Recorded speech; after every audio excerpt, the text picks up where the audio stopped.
नमस्कार विद्यार्थी मित्रांनो, मी सविता एज्युकेशन विथ सविता या चॅनलमध्ये पुन्हा एकदा तुमचे स्वागत करत आहे।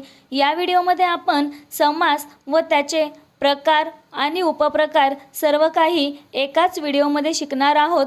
समास ओळखणे शिका अगदी साध्या भाषेत आणि सोप्या पद्धतीने। समास हा पूर्ण टॉपिक एकाच व्हिडिओमध्ये तुम्ही शिकाल, त्यासाठी दुसरा व्हिडिओ पाहायची तुम्हाला गरजही लागणार नाही। व्हिडिओ जराही स्किप न करता पुढे पाहत रहा। समास म्हणजे काय ते सर्वप्रथम पाहूयात। जेव्हा दोन किंवा अनेक शब्दांमध्ये परस्पर संबंध दाखवणारे प्रत्यय किंवा शब्द काढून त्याचा एकच जोडशब्द तयार होतो तेव्हा त्या शब्दाच्या एकीकरणाला समास असे म्हणतात। म्हणजे दोन शब्द आपण एकत्र जोडताना त्याच्यामध्ये असणारा प्रत्यय किंवा त्यांच्यामधील जोडणारा शब्द काढून टाकतो, मग या क्रियेलाच किंवा त्या दोन शब्दाच्या एकीकरणालाच समास असे म्हणतात आणि तयार झालेल्या त्या जोड शब्दाला सामासिक शब्द असे म्हणतात। या व्हिडिओमध्ये आपण समासाचे सर्व प्रकार कसे ओळखायचे ते पाहणार आहोत। सामासिक शब्दांची काही उदाहरणे पहा।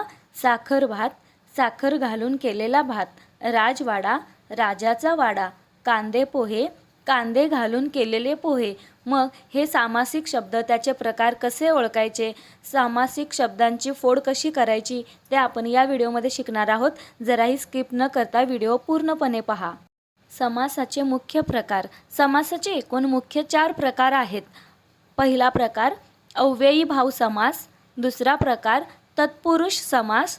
तत्पुरुष समासाचे 7 उपप्रकार आहेत। तिसरा प्रकार द्वंद्व समास, त्याचे एकूण 3 उपप्रकार आहेत। चौथा बहुव्रीही समास, त्याचे एकूण 4 उपप्रकार आहेत। समासाच्या मुख्य प्रकारातील पहिला मुख्य प्रकार आहे अव्ययी भाव समास। जेव्हा समासातील पहिले पद हे अव्यय असून तो शब्द मुख्य असतो किंवा संपूर्ण शब्द क्रियाविशेषण असते तेव्हा त्यास अव्ययी भाव समास असे म्हणतात। म्हणजे आपल्याला माहीत आहे सामासिक शब्दामध्ये 2 पदे असतात, त्यातील पहिले पद जर मुख्य असेल तर तिथे अव्ययी भाव समास आहे हे ओळखून जायचे। उदाहरण पहा। आ जन्म म्हणजे जन्मापासून। प्रतिवर्ष प्रत्येक वर्ष। यथाशक्ती शक्तीप्रमाणे। प्रतिदिन प्रत्येक दिवशी। गैरहजर हजर नसलेला। या शब्दांमध्ये आ जन्म आ हे काय आहे, मुख्य पद आहे। प्रति हे मुख्य पद झाले। यथा हे मुख्य पद झाले। प्रति गैर यांसारखे पहिले पद जर मुख्य असेल तर तो अव्ययी भाव समास असतो। समासाचा दुसरा मुख्य प्रकार आहे तत्पुरुष समास। ज्या समासातील दुसरे पद महत्त्वाचे असते आणि अर्थाच्या दृष्टीने गाळलेला शब्द किंवा विभक्ती प्रत्यय विग्रह करताना घालावा लागतो त्यास तत्पुरुष समास असे म्हणतात। थोडक्यात तुम्ही ही गोष्ट लक्षात ठेवा, 2 पदांपैकी दुसरे पद महत्त्वाचे असेल तर तत्पुरुष समास, पहिले पद महत्त्वाचे असेल तर अव्ययी भाव समास। उदाहरण पहा। तत्पुरुष समासाची उदाहरणे तोंडपाठ म्हणजे तोंडाने पाठ। देवपूजा देवाची पूजा। ऋणमुक्त ऋणातून मुक्त। या शब्दांमध्ये पाठ, पूजा, मुक्त यांसारखी दुसरी पदे महत्त्वाची आहेत, त्यामुळे इथे तत्पुरुष समास होतो। तत्पुरुष समासाचे एकूण 7 उपप्रकार आहेत। विभक्ती तत्पुरुष समास, कर्मधारय तत्पुरुष समास, द्विगु तत्पुरुष समास, अलिप्त तत्पुरुष समास, उपपद तत्पुरुष समास, नत्र तत्पुरुष समास आणि मध्यम पदलोपी समास। तत्पुरुष समासाचा पहिला उपप्रकार विभक्ती तत्पुरुष समास। ज्या तत्पुरुष समासात एखाद्या विभक्तीचा किंवा विभक्तीचा अर्थ व्यक्त करणाऱ्या शब्दयोगी अव्ययाला काढून दोन्ही पदे जोडली जातात त्यास विभक्ती तत्पुरुष समास असे म्हणतात। म्हणजे मुख्य जो विभक्तीचा अर्थ व्यक्त करणारा जो शब्दयोगी अव्यय आहे तो शब्दयोगी अव्ययच काढून इथे पदे जोडली जातात त्याला विभक्ती तत्पुरुष समास असे म्हणायचे। उदाहरणार्थ गर्भ श्रीमंत, गर्भापासून श्रीमंत। या उदाहरणामध्ये पहा, गर्भा श्रीमंत यामध्ये पासून हा जो शब्दयोगी अव्यय होता तो गर्भ आणि श्रीमंत यांना जोडण्याचे काम करत होता. आपण इथे तोच काढून टाकला. गर्भ श्रीमंत. गाई रान म्हणजे गाईचे रान. चे हा शब्दयोगी अव्यय आपण इथे काढून टाकलेला आहे. राजकन्या राजाची कन्या. ची परत वनदेवता वनातील देवता. मग या शब्दांमध्ये श्रीमंत, रान, कन्या, देवता ही दुसरी पदे तर महत्त्वाची आहेतच, पण आपण याच्यामध्ये मुख्य जे विभक्तीचे अर्थ व्यक्त करणारे शब्दयोगी अव्यय आहेत ते काढून टाकलेले आहेत. त्यामुळे आता इथे विभक्ती तत्पुरुष समास हा प्रकार आहे. तत्पुरुष समासाचा दुसरा उपप्रकार आहे कर्मधारय तत्पुरुष समास.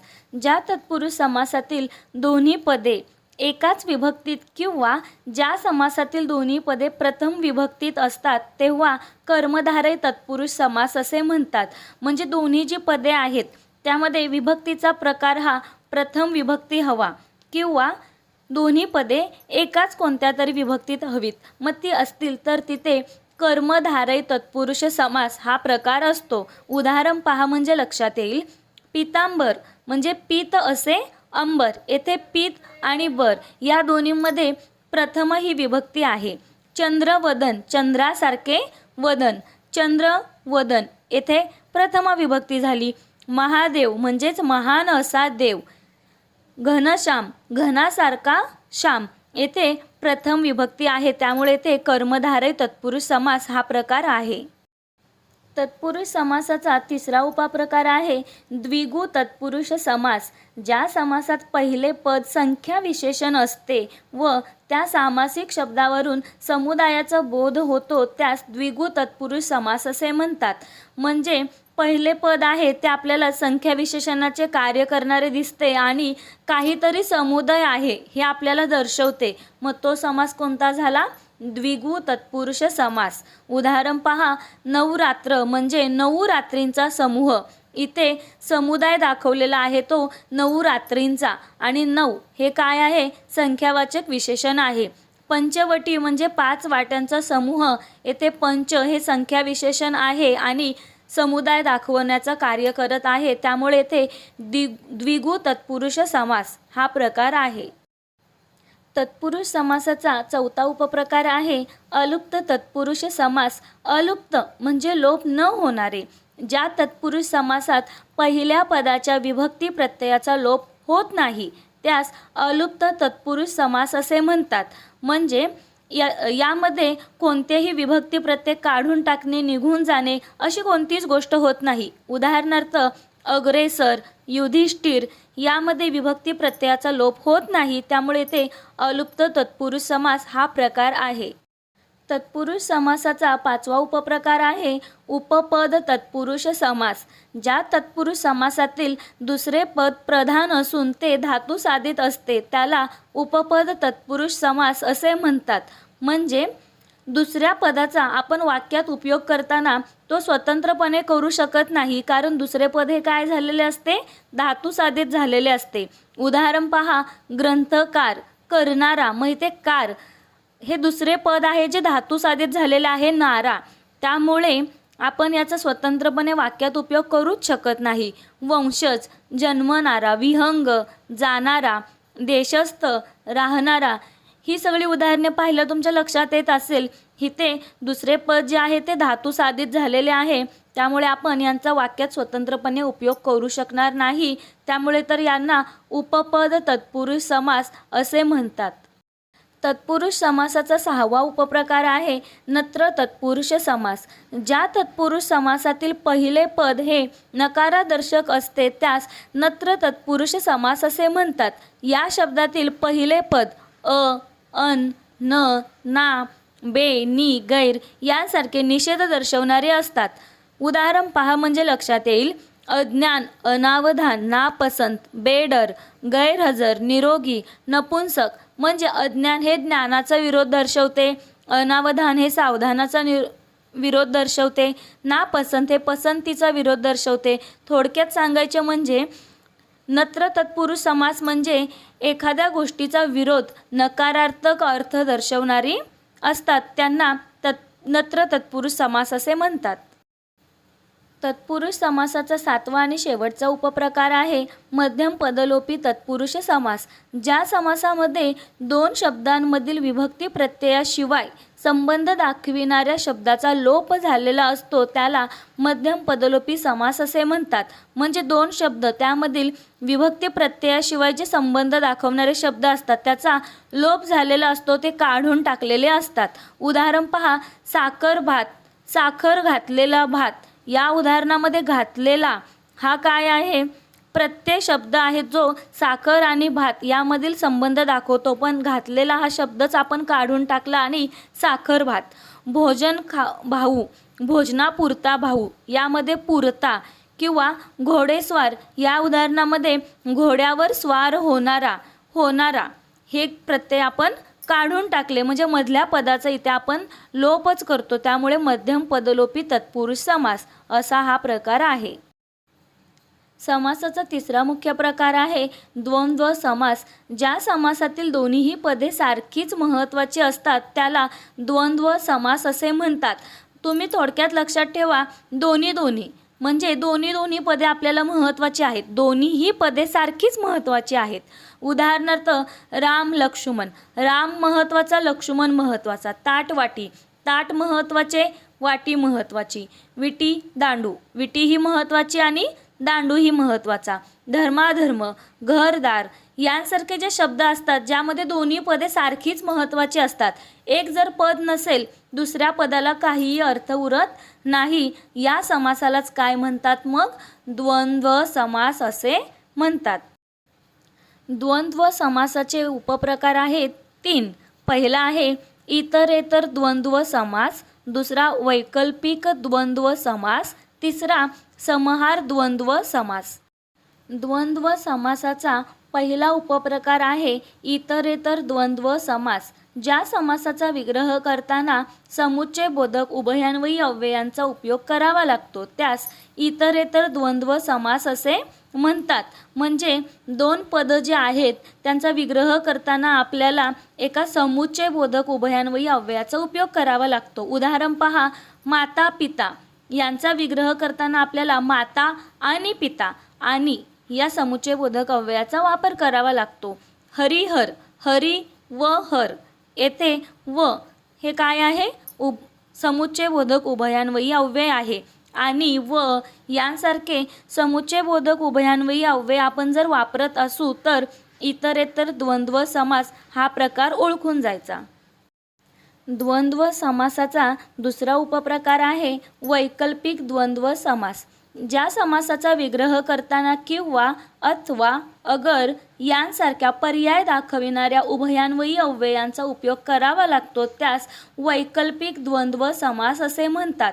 म्हणजे आपण इथे जर दोन पदे वेगळी करत असो, त्यांचा विग्रह करत असू, तर तो करताना आपल्याला पर्यायदर्शक उभयान्वयी अव्ययांचा वापर करावा लागतो। उदाहरणार्थ धर्माधर्म, धर्म किंवा अधर्म, येथे किंवा हे काय आहे?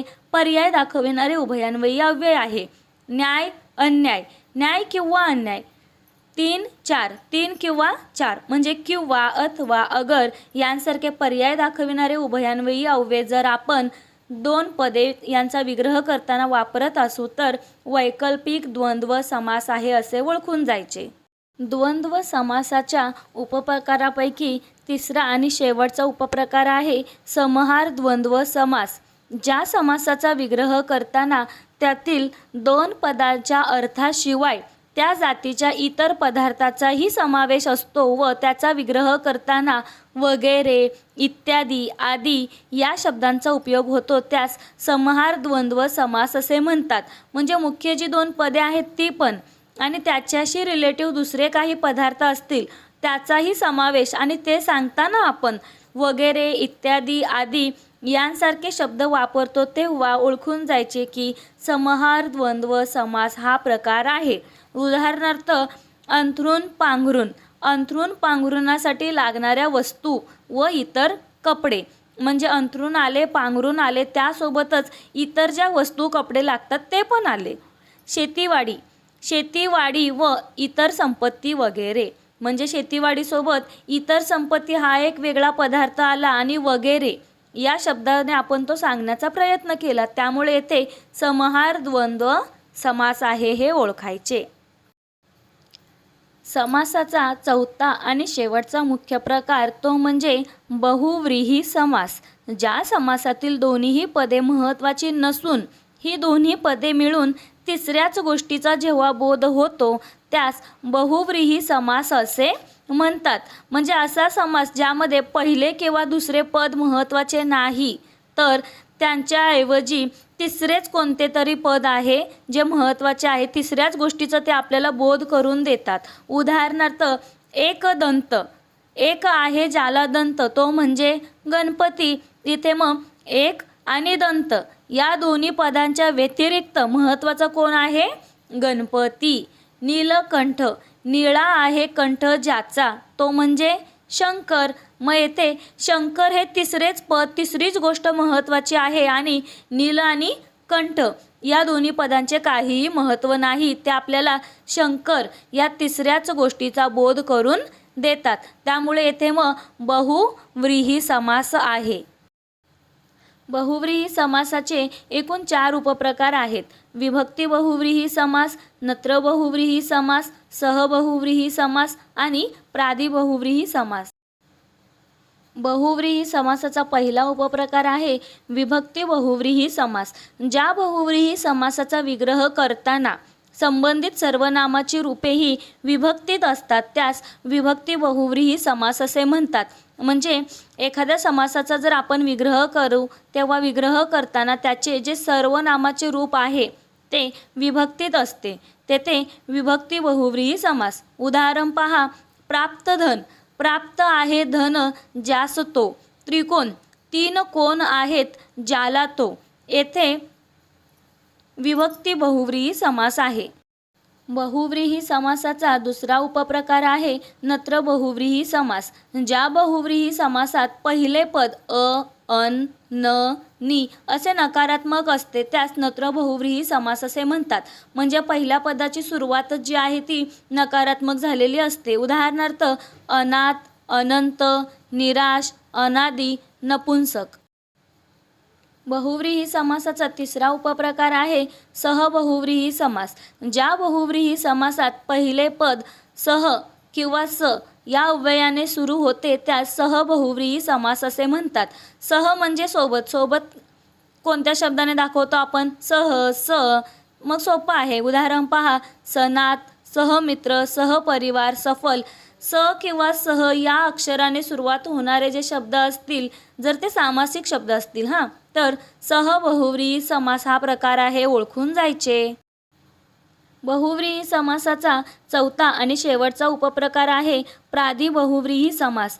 ज्या बहुव्रीही समासातील पहिले पद हे उपसर्ग असेल तर तो प्रादिबहुव्रीही समास होतो. उदाहरण पहा, निर्मला, सुलोचना, निर्धन, निर्दय, बिरागी, निरस.